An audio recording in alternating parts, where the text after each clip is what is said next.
Take two. Aaron Nagler here, PackersNews.com, live on Facebook. Before it crashes again, what's up, everyone? The Packers take Josh Jackson in the second round. I'm here at Lambeau with spotty Wi-Fi and bad cellular service, so if I drop again, I'm very sorry. But I wanted to come on and see how you guys are feeling about your Packers taking two cornerbacks in a row, day one and day two. Josh, draft grade is incomplete. We are killing this draft, says Chris. You know, they got two corners. That was a position of need. No doubt about that. Safe to say we are done drafting cornerbacks this draft? One would assume, but you know what happens when we assume. A-plus draft, yeah, seems everybody's liking the picks.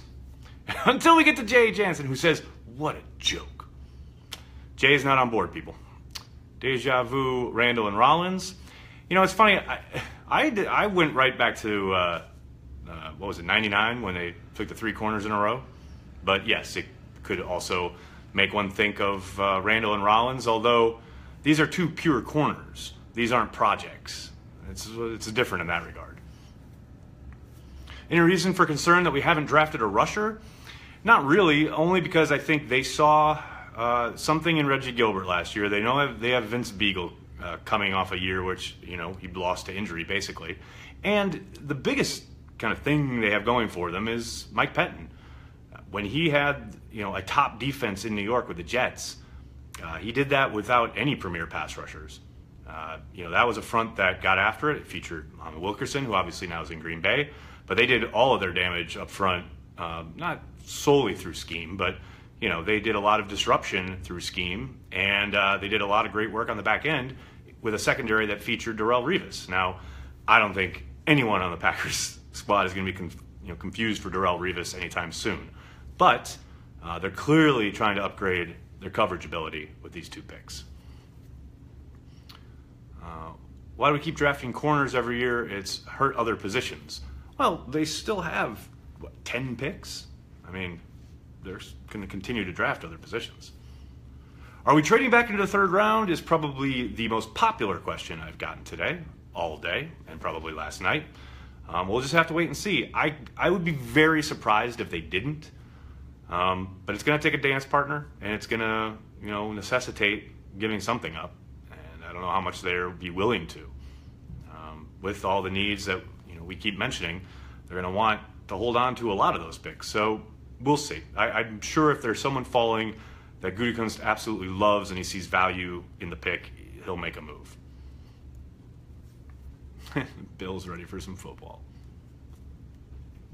Any chance they try to flip next year's extra first rounder for an established guy, meaning a current NFL veteran? I would be very surprised. I think that's very much about, you know, next draft. They'll just tuck that away and use that as ammunition next year. Maybe they package those two first rounders next year to get up into the top 10, top 5 if they have someone they're targeting. But I'd be very surprised if they flipped it for a current veteran. Now, that's not to completely dismiss the possibility. It's always a possibility if they're, you know, if they think there's someone they can go get. They've certainly got the ammunition to do it. This kid really likes Sherman. How good is he? That's a good question. The Richard Sherman comparisons are mostly due to size and his ability taking away the football, the FBS interception leader last year. You know, obviously I wouldn't put him in Sherman's category yet, simply because he's a rookie coming into the NFL. It's a big adjustment. But he's got the size, he's got the length, he's got the smarts. That's the biggest thing. That's where he's a lot like Sherman. He's not the fastest guy. You know, the combine testing showed that. He's not the smoothest guy. All the physical testing they did throughout the draft process told you that. But he's smart as hell, and he's great at knowing when receivers are going to get out of their breaks, what kind of route they're running, how they're going to get out of those breaks, and how to undercut balls for interceptions. So that's his greatest asset probably, and it really came to the fore last year. Obviously, a very good time for him. He said, we talked to him a little bit on a really badly connected conference call. He said last year his best game was against Wisconsin, so you Badgers fans will probably have fresh memories of that. You can check that out. I just threw that up on my Twitter account, actually. Any chance we get a one-year deal on Dez Bryant since we need a receiver? Mark, I tell you what, they come out of this draft without having addressed the position. I think the chances go up. That's all I'll say about that. Mike Mayock really liked Alexander and Jackson. This is good to hear. I agree. Mayock's got a good eye for talent. And he called the Alexander pick.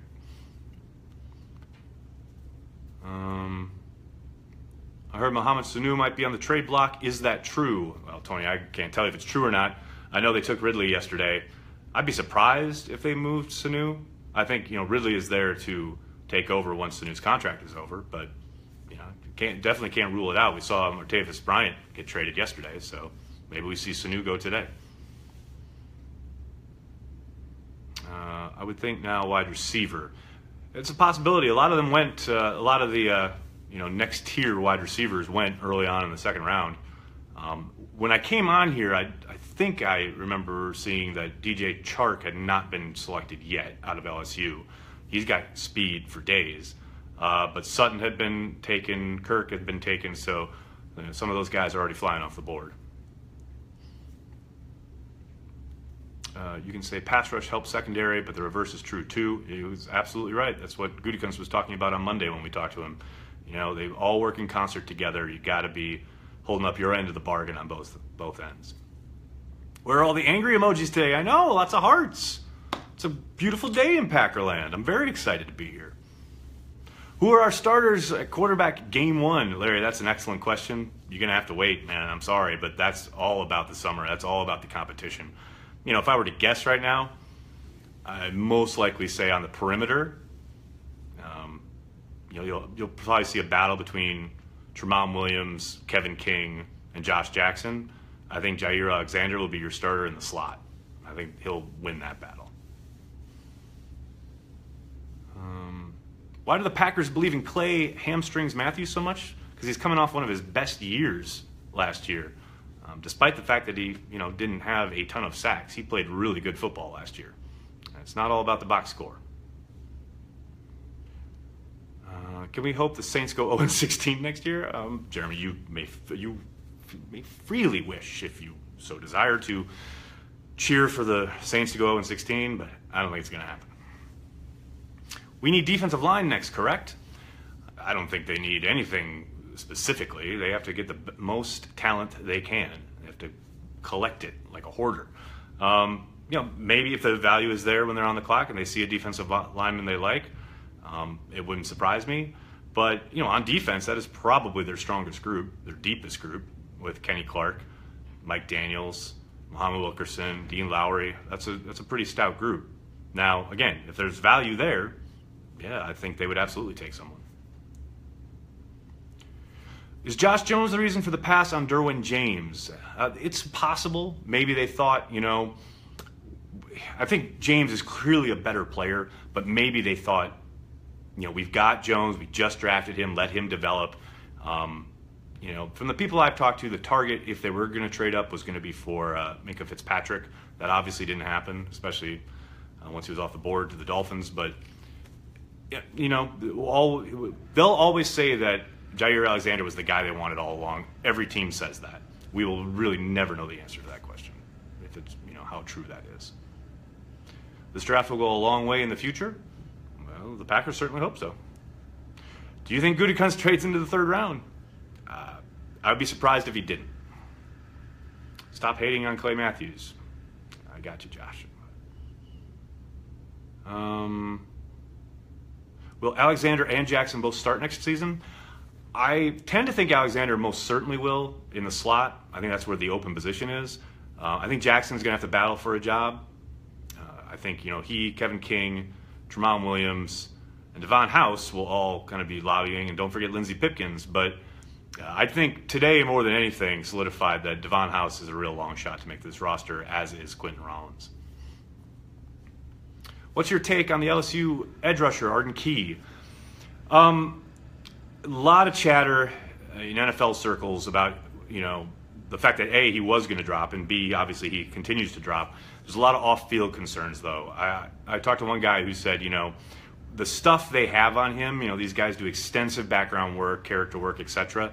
They wouldn't be surprised if he lasted till the fourth round. So that tells you where, some of the concerns are. We've seen this throughout. That's kind of what NFL scouting has become now.